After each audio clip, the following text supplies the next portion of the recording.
Welcome, folks, once again to another session of Let's Chat with me, Meor Addelan. Children are our future. It is without a doubt a very important subject when we talk about children. In this episode, we're going to be talking about a child's mental health. But unfortunately, right now, we hear a lot of cases where a child's mental health is an issue, and it is a pressing issue that we need to talk about. We need to address about this moving forward. And with that, I actually have a very good friend of mine who is a psychiatrist who's going to be talking to us about the topic at hand here. And with that, ladies and gentlemen, folks, let me introduce to you Dr. Melisa. Hi, Assalamualaikum, Doc. How are you? Welcome, Salamio. Very nice to be on the show with you today. Let's dive directly into the topic at hand. We're talking about a child's peace of mind. Can you just share with us, to your knowledge as well as to your research, on what is the state of the children's mental health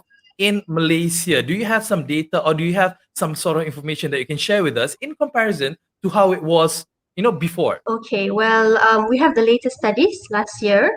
According to the National Health and Mobility Survey in 2019, nearly 8% of children between the ages of 5 and 15 years old in Malaysia have mental health issues. Now, that's why the NHMS 2019 dubbed mental health issues among children in Malaysia as the hidden epidemic. So they listed the major contributors to children's mental health issues by domain. So you have the majority coming from problem with peers, and that's about 42%. 16% had conduct problems, 8% emotional problems, and about 2% hyperactivity issues. Now, if we look at the National Health and Mobility Survey in 2017, which focused specifically on adolescents, it found that 1 in 5 were depressed, 2 in 5 were anxious, and 1 in 10 was stressed. Now, suicidal ideation amongst Malaysian teens has increased. It was in 2012, and it went up to 10% in 2017. Now, this is a worrying trend because our children of today will be the adults of tomorrow. So if as children they do not learn to regulate their emotions well, how can we expect them to function well as adults? And that's our hidden epidemic. Even recently in the newspaper, there's been stories about suicide amongst children and teenagers. Previously, during our time, at least, as much as we understood it, whenever a child is sad, whenever a child is quiet, we just take it as, nah, it's okay, it's fine, he's just going through something, he's a kid, what does he know? Why has that perception been adopted previously, and where did the awareness come from for us to really take matters more seriously within a child's development right now, especially with their mental state? Okay, definitely it's different previous times compared to now. I think parenting and childhood has evolved over the course of time. In the past, it was a safer environment overall.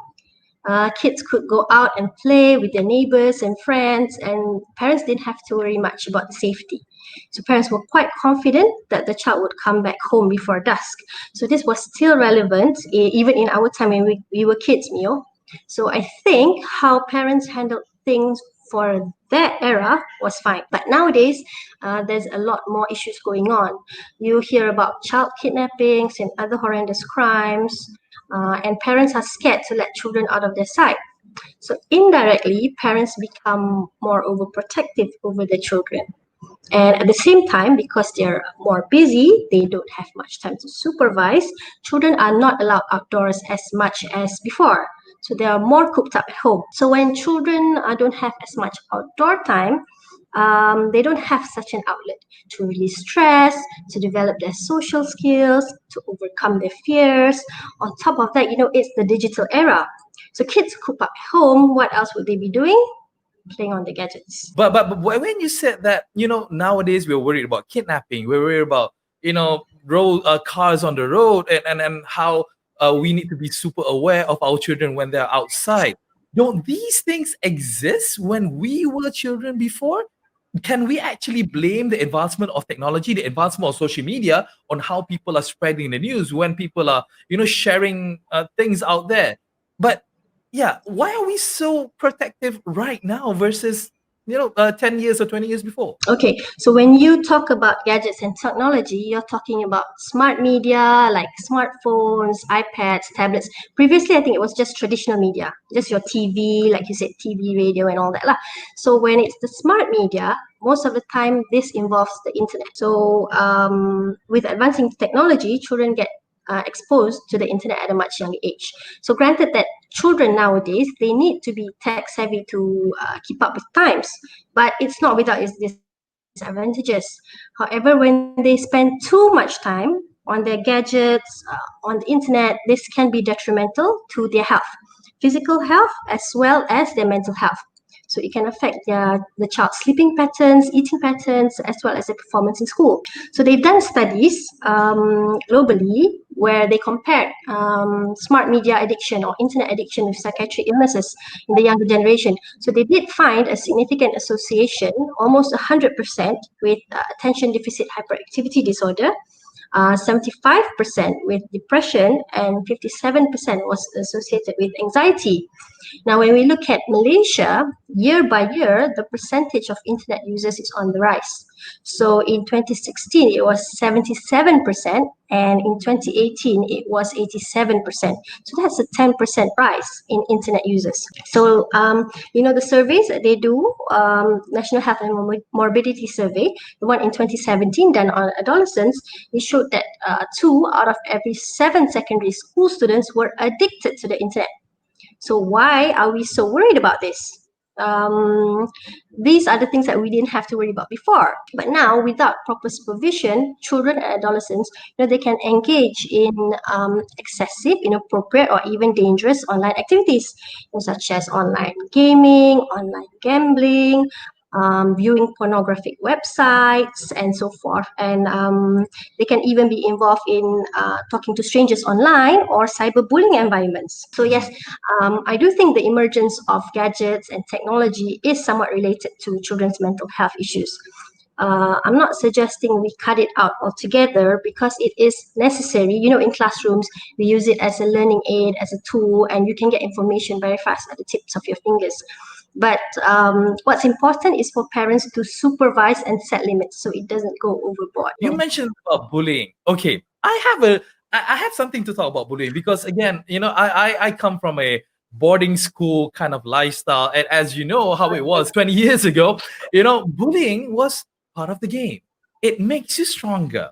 It teaches Mhm. you a personality. It teaches you how to be a man at that time. But now it's Okay. considered such an offense where it could actually be a criminal offense should you bully someone in school.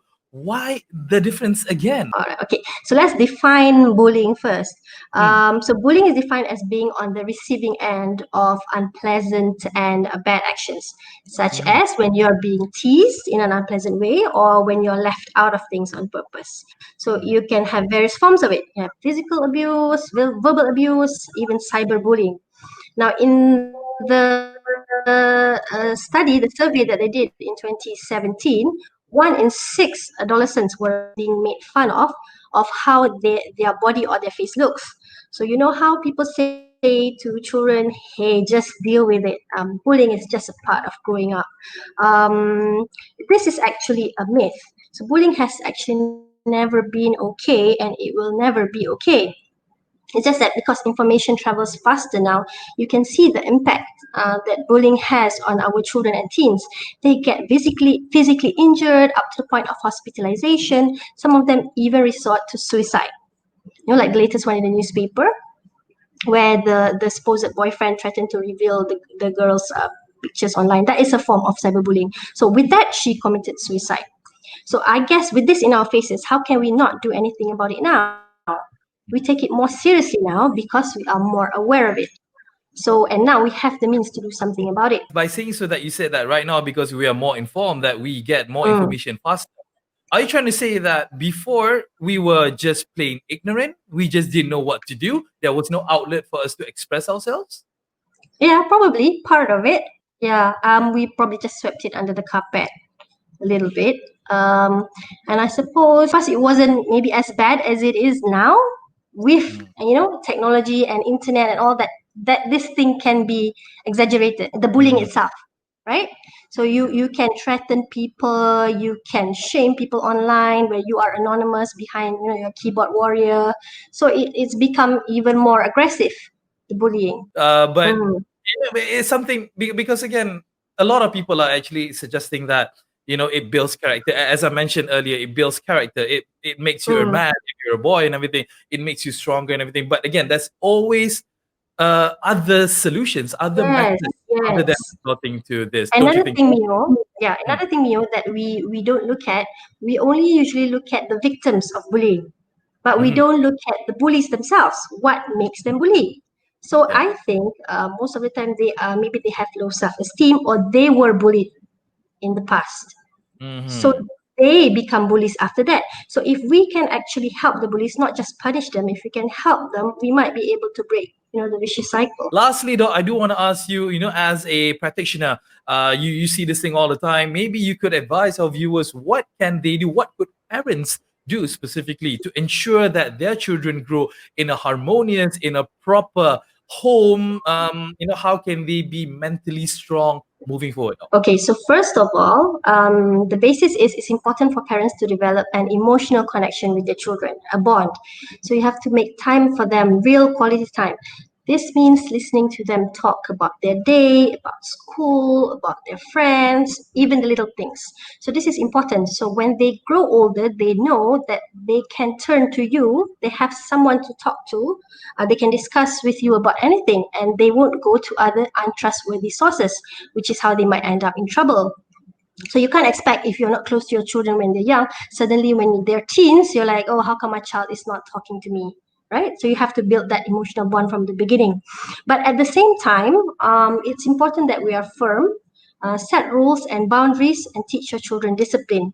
So for example, telling them no, sometimes, like when they want a toy at the store, that should help to prepare them for the real world. It helps them regulate their negative emotion. It teaches them how to deal with frustration and rejection. So as they grow older, this will teach them resilience, how to be resilient in the face of adversity. Now, if you as a parent do get frustrated and angry with them once in a while, that is okay, because we are only human and no one is perfect, right? So you can use that opportunity to repair the damage that's been done. Own up to your mistakes and reconnect with your child. Then, aside from that, don't compare your children to others. Each child has their own strengths and weaknesses, right? So focus on their strengths and interests and develop that. And I think our culture poses too much emphasis on academic achievements, unfortunately. So we need to realize that emotional quotient is just as important as IQ, or maybe even more important, right? Yeah, so we need to focus on that as well. Yeah, but at the end of the day, there's no one size fits all. You can listen to all the advice in the world, but in the end, you know your child best. So at the end of the day, I think as long as your child knows that you love and care for them, that is the most important. Yeah, every child is different. Every family is different. You yourself are different from any others. It's about tailor making specifically Yes. for your child, and make sure that be loving, but be firm as well. Be thoughtful, be kind, but also implement discipline as much as you can, because this ultimately builds character. It's about balancing. Dr. Melisa Abdul Aziz, thank you so much for coming on today. It has been plentiful. It has been insightful, sharing with us about a child's peace of mind. Thank you so much, Doc. Okay, thank you for having me, Meor. All right, Bye. cheers. Well, that's Dr. Melisa on our show, talking about a child's peace of mind and how important it is for everyone, not just to parents, but everyone, to make sure that we help them grow. We take care of them mentally, physically, and prepare them for the world ahead. Thank you so much, folks, for watching. Hope to see you guys again on our next episode. Hope you enjoyed this one. Take care.